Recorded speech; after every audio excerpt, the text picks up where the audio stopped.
Mother Teresa जिन्होंने अरबों लोगों का दिल जीता है और जो करोड़ों गरीबों का सहारा बनी थी, वो मदर टेरेसा लाखों गरीबों के मौत की वजह भी बनी थी। क्या आपको ये पता है?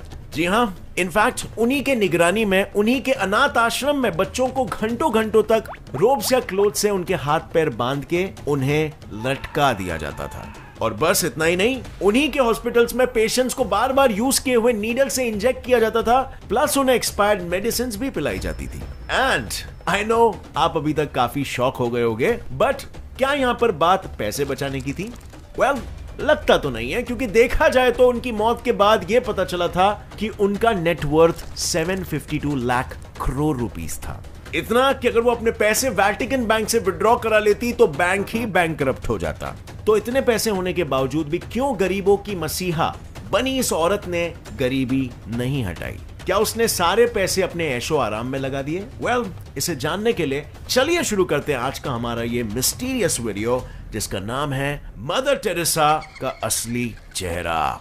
अब इससे पहले कि हम मदर टेरेसा के असली चेहरे को जानें, चलिए जरा अपनी मेमोरी को ब्रश अप कर लेते हैं और जानते हैं कि हमें आज तक मदर टेरेसा के बारे में क्या ही पढ़ाया जाता है और उनका कौन सा चेहरा हमें दिखाया जाता है। अब जहां तक मुझे लगता है, मदर टेरेसा नाम सुनते ही हमें humanitarian efforts like treating the lepers, गरीबों के घर का खानाज एंड एजुकेशंस एंड गरीबों की भरपूर चैरिटीज एंड प्यार देनाज, ये सब हमारे दिमाग में आता है, राइट? आएगा भी क्यों नहीं। उनके इसी सारे नेक कामों की वजह से उन्हें 1979 में द नोबेल पीस प्राइज जो मिला था, जो उन्हें इंडिया के कैलकाटा में दिया गया था, बाय द वे। हालांकि अगर हम मदर टेरेसा की ओरिजिन देखें तो वो यूरोप के बाल्कन रीजन में अल्बानिया कंट्री से आई थी, जहां वो 19 साल की उम्र तक रही थी और फिर वो 1929 में इंडिया आ पधारी और 2 साल बाद यानी कि 1931 में वो एक चर्च के नन और कैलकाटा के सेंट मेरीज हाई स्कूल में टीचर बन गई। उसी स्कूल में पढ़ाते वक्त उनको इंडिया की गरीबी और यहाँ के लोगों की सफरिंग्स दिखी, जिसको देखकर वो इतनी भावुक हो गई थी कि उसने चेंज लाने की ठान ली।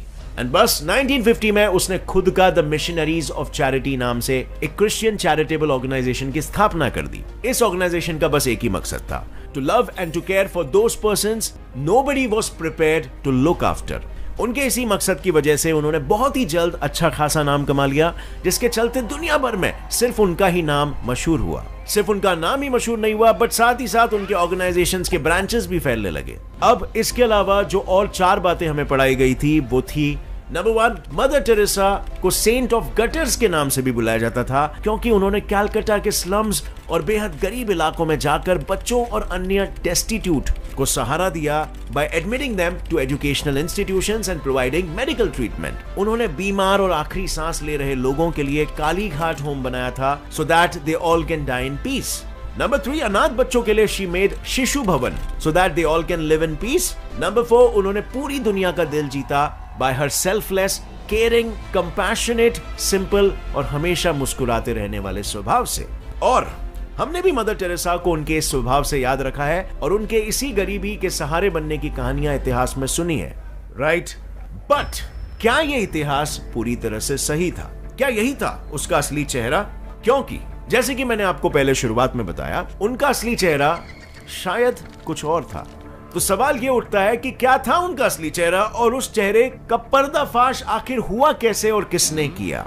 वेल, उनके असली चेहरे का पर्दाफाश उन्हीं के अपने घर वालों ने, उन्हीं के मिशनरीज ऑफ चैरिटी के लोगों ने किया, जिन्होंने साफ साफ ये कहा कि मदर टेरेसा बस दुनिया को दिखाने के लिए गरीबों की मदद कर रही थी, पर असल में वो उनकी कोई मदद नहीं करती थी। इनफैक्ट वो तो सैकड़ों गरीबों के मौत की वजह बनी। जी हाँ, और इसी स्टेटमेंट के आई विटनेस है मदर टेरेसा के ही मिशनरीज ऑफ चर्च के एक वॉलंटियर डॉक्टर आरोप चैटर्जी, जो इंडियन होते हुए भी इंडिया में नहीं रहते थे। पर आरोप यूके में अपने मेडिकल स्टडीज कंप्लीट करने जाए उससे पहले उन्होंने कैलकाटा के सभी गरीब रीजन्स में जाकर वृद्ध और गरीबों का वॉलंटरी मेडिकल ट्रीटमेंट करने के बारे में सोचा और आ गए इंडिया। जब वो सड़कों पर गिरे हुए वृद्ध और गरीबों की मेडिकल ट्रीटमेंट कर रहे थे, उन्होंने बताया कि उस दौरान वहां पर मिशनरीज ऑफ चैरिटी की एक भी सिस्टर या नन को नहीं देखा, जिसके बाद उन्हें डाउट गया और उन्होंने वहां पर इस ऑर्गेनाइजेशन को इन्वेस्टिगेट करना चालू कर दिया।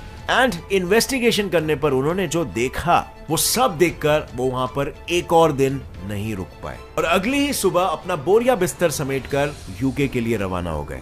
पर जब वो यूके पहुंचे तब उन्होंने ये देखा कि वहां पर लोग मदर टेरेसा को बहुत मानते थे। इनफैक्ट उनके गरीबों के लिए प्यार के चर्चे हर जगह हो रहे थे। लोगों तक सच्चाई पहुंचाने के लिए और उनकी आंखों पर झूठ की पट्टी हटाने के लिए उन्होंने कलकत्ता में जो भी देखा वो सब कुछ British television network channel 4 news के जर्नलिस्ट क्रिस्टोफर हिचन्स को बता दिया। क्रिस्टोफर वही शख्स है जिसने डॉक्टर अरोप के बताए गए मदर टेरेसा के काले कारनामों पर हेल्स एंजल नाम की एक डॉक्यूमेंट्री बनाई। इतना ही नहीं, उन्हें आज तक मदर टेरेसा का सबसे बड़ा क्रिटिक माना जाता है। उस डॉक्यूमेंट्री के रिलीज होने के बाद कई सारे लोगों का मदर टेरेसा को देखने का नजरिया ही बदल गया, क्योंकि उस डॉक्यूमेंट्री के हिसाब से मिशनरीज में बहुत से टॉर्चर्स और इनटॉलरेबल चीजें हो रही थी जो लोगों के आंखों के सामने तो नहीं आ रही थी, but this was all done under the watchful eyes of mother Teresa. यहां सबसे बड़ा शॉक जो सबको लगा था वो ये था कि वहां के हॉस्पिटल्स में एक ही नीडल को बार बार रीयूज किया जा रहा था to treat all the patients. ये शॉकिंग इसीलिए था क्योंकि उसी हॉस्पिटल में बहुत सारे पेशेंट्स को तो HIV एड्स था, who were already having an impaired immune system। अब आप ही सोचो उनके इस मैल प्रैक्टिस की वजह से कितने ही दूसरे पेशेंट्स को भी इंजेक्ट कर करके HIV पेशेंट्स में बदल दिया गया होगा और किस हद तक नीडल्स के रीयूजिंग से बीमारियां फैली होगी। और दुख की बात तो यह थी कि उन बीमारियों को ट्रीट किया ही नहीं जा रहा था क्योंकि हॉस्पिटल के सभी डॉक्टर्स और नर्सेस की कभी कोई मेडिकल ट्रेनिंग हुई ही नहीं थी। इनफैक्ट जो डॉक्टर्स और नर्सेस वॉलंटरीली मदद करने आते थे उनका भी कोई बैकग्राउंड या क्वालिफिकेशन टेस्ट नहीं किया जाता था। जब इस विषय पर जर्नलिस्ट डोनाल्ड मैकिंटायर को पता चला तब वो डॉक्टर का भेस लेके हॉस्पिटल जहां पहुंचे and guess what, the news was right. उनका कोई बैकग्राउंड या क्वालिफिकेशन चेक नहीं हुआ था और डोनाल्ड ने मदर टेरेसा के सामने हो रहे इस नेग्लिजेंस का तो पर्दाफाश किया ही, बट साथ ही में उन्हें मदर टेरेसा की ही निगरानी में हो रहे चाइल्ड अब्यूज के बारे में भी पता चला। जी हाँ, वहां पर चाइल्ड अब्यूज भी हो रहा था। डोनाल्ड ने बताया कि मिशनरीज में मेंटली इल बच्चों को रोप्स या क्लोथ से बांध दिया जाता था सो दैट वो बच्चे बिना हिले डुले पूरे दिन एक ही जगह पर पड़े रहे। इनफैक्ट उनका तो यह भी कहना था कि वहां पर ना प्रॉपर सैनिटाइजेशन था, ना बेड्स, ना प्रॉपर मेडिसिन और यहां तक कि बेसिक पेन किलर्स तक अवेलेबल नहीं थे। इतना ही नहीं, वहां पर पेशेंट्स को गर्म पानी तक नहीं मिलता था और जब पेशेंट्स उनसे हीटर्स के इंस्टॉलेशंस की बात करते थे तब नन्स उन्हें यह कहकर मना कर देती थी कि जीसस को यह बात पसंद नहीं है, इसीलिए वो हीटर्स यूज नहीं कर सकते। Like seriously? बट इतनी बेरहम क्यों थी ये मदर टेरेसा? क्या उसे पैसों की कमी थी?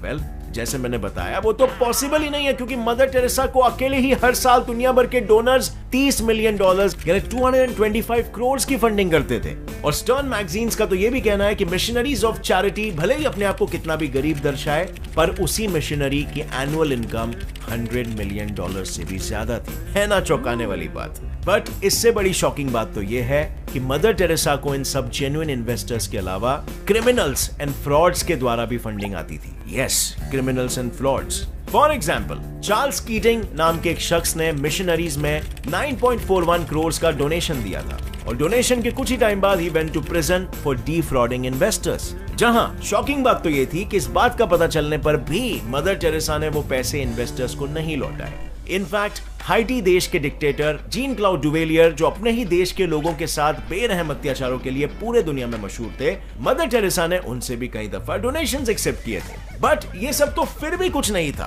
क्वेश्चन मोर के एक जर्नलिस्ट के रिपोर्ट्स के हिसाब से। अगर मदर टेरेसा ने अपने मौत के पहले वेटिकन बैंक से अपने पैसे विड्रॉ कर लिए होते तो वेटिकन बैंक पूरी तरह से कंगाल हो जाता क्योंकि वेटिकन बैंक का most cached up account mother Teresa का ही था। अब सवाल यह उठता है कि जब इतने सारे पैसे आ रहे थे तो मदर टेरेसा ने उन पैसों का इस्तेमाल कहां किया? वेल, वो जानना तो बहुत ही मुश्किल है क्योंकि इन पैसों को दबाने में सिर्फ मदर टेरेसा का अकेला का ही हाथ नहीं था बल्कि कई सारे पॉलिटिकल लीडर्स का भी हाथ था उन्हें सपोर्ट करने में। जब मिशनरी ऑफ चैरिटीज के ऑडिट बुक्स का इंस्पेक्शन हो रहा था तब पता चला कि इंडियन फाइनेंस मिनिस्ट्री के मंजूरी पर मिशनरीज ने अपने अमाउंट्स को एज क्लासिफाइड इंफॉर्मेशन दर्ज किया था, जो कि बहुत ही अजीब बात है क्योंकि एज पर इंडियन लॉ चैरिटीज को डिटेल में लिखना होता है कि उनको कहां से क्या अर्निंग्स मिली है। बट मिशनरीज ऑफ चैरिटी के इंडिया के ब्रांच को तो छोड़ो, पूरे दुनिया भर के ब्रांचेस में उनको पैसे कहां से आ रहे थे, इसका इस्तेमाल कहां हो रहा था, एटसेट्रा एटसेट्रा जैसे कोई भी रिकॉर्ड्स कहीं पर भी मेंटेन नहीं मिले। पर चलो पैसे कहां से आ रहे थे, कहां जा रहे थे, ये तो फिर भी काफी छोटा मुद्दा है। बड़ा मुद्दा तो ये है कि जो मदर टेरेसा हमेशा से ही गरीबों का सहारा बनी थी, जिसे प्यार और पूरा जीवन गरीबों के लिए कुर्बानी देने के लिए इतना सारा पॉपुलैरिटी मिला, उसने गरीबों को ये सारे पैसे क्यों नहीं दिए? अगर दिए होते तो क्या गरीबी सच में रहती? एग्जैक्टली, अगर गरीबी चली जाती तो उसका इमेज कैसे बनता? दरअसल गरीबों को जितनी जरूरत मदर टेरेसा की थी, उससे कई गुना ज्यादा जरूरत मदर टेरेसा को उनकी थी। पैराडॉक्सिकली अपना नाम बनाने के लिए और उन्हें क्रिश्चियनिटी में कन्वर्ट करने के लिए शायद मदर टेरेसा ने ये सब कुछ किया। She was basically a paid up Christian missionary.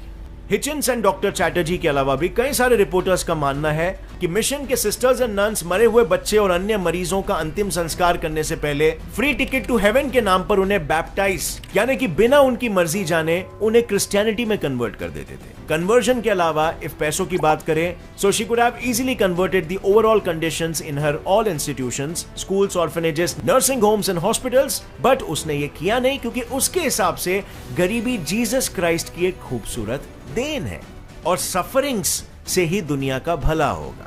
I know काफी वियर्ड है, बट उसके हिसाब से गरीबी का डेफिनेशन ही वही था। बस यही वजह थी कि मदर टेरेसा गरीबों को रोटी, कपड़ा, मकान के अलावा और कोई भी फैसिलिटी जैसे हीटर, बेड्स या मेडिसिन नहीं देती थी, so that they can suffer and ultimately die. But जहां पर उसके संस्था के मरीज horribly and extremely unhygienic conditions में ट्रीटमेंट पा रहे थे और मर रहे थे, वहीं जब मदर टेरेसा खुद बीमार पड़ी तब उसकी ट्रीटमेंट यूएस के टॉप हॉस्पिटल्स में की जा रही थी। सो क्या ये सुनकर आपको दोगलापन नहीं दिख रहा? And that's all about it friends. अगर इस वीडियो से आपको कुछ भी नया जानने मिला तो एक लाइक जरूर ठोकना और दुनिया के सामने जितना हो सके ये फैलाओ। सभी फ्रेंड्स एंड फैमिली मेंबर्स को ये सेंड करो ताकि सभी को मालूम पड़े दुनिया में कैसे लोग भी हो सकते हैं। एंड या डेफिनेटली हमें ऐसे पर्सन को इतना पेडेस्टल पर नहीं चढ़ाना चाहिए एंड उन्हें मैसेंजर ऑफ लव तो डेफिनेटली नहीं बुलाना चाहिए। सब्सक्राइब कर लो चैनल को अगर ऐसे वीडियोस आगे भी और देखने हैं तो, जो आपका नॉलेज बढ़ाए। And see you in another one. Till then stay curious, keep learning, keep growing. जय हिंद।